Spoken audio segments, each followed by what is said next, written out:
Okay, just going to another question regarding working with the business and explaining back to the business the value of the CIS benchmarks.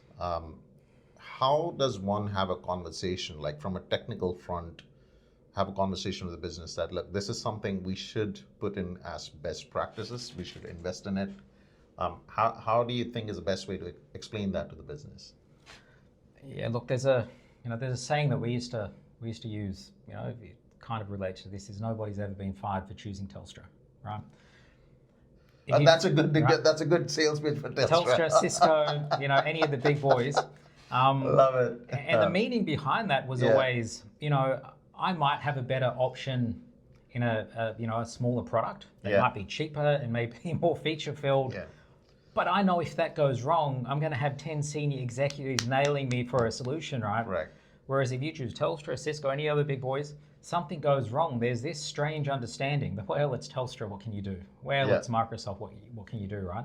And it's very similar now when there's a security incident that occurs and somebody says, did you do everything you could do to protect against that specific occurrence? You can either say, we set it up the way we thought it should be set up and we were confident that it was good. Or you can say we used industry recommended best practice and it was configured towards that and we reviewed it on a quarterly basis. I know what answer I would prefer to give. Okay. Right?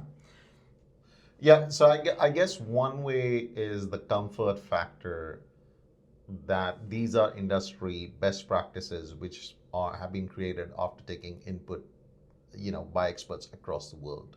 Right, so that gives a lot of comfort, and you're basically getting a leg up or a massive undue advantage in your security just by using these standards. It does give you an undue advantage, 100%. Right? And I think I like that, right?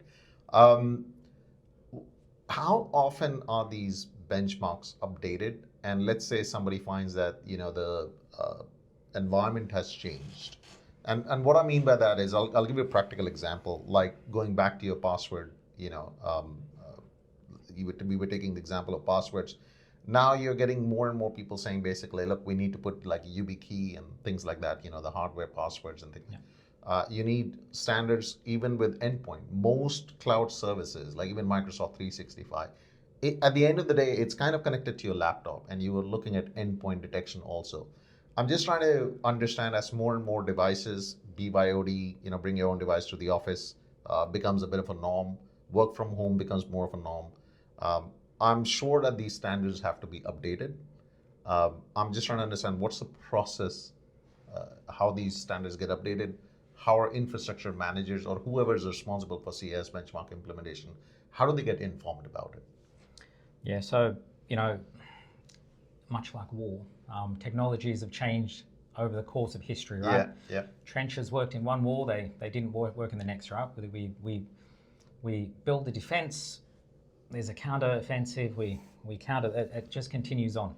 So, as you'd expect, the CIS benchmarks and the frameworks are updated periodically. Across all the systems they have benchmarks and benchmarks for.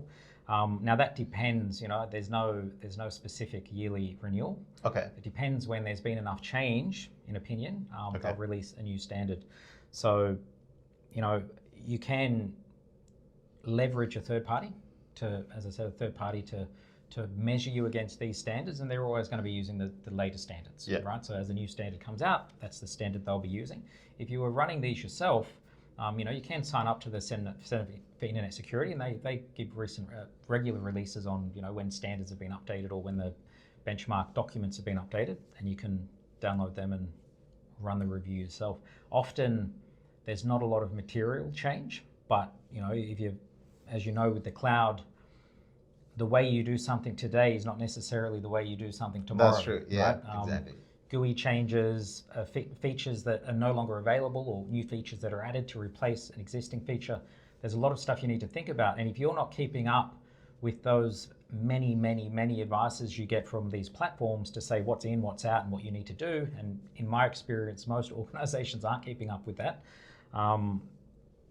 these benchmarks are updated to take into account. So, where the checkbox may have been here 1 month and it's there the next, the next version will have those updates done.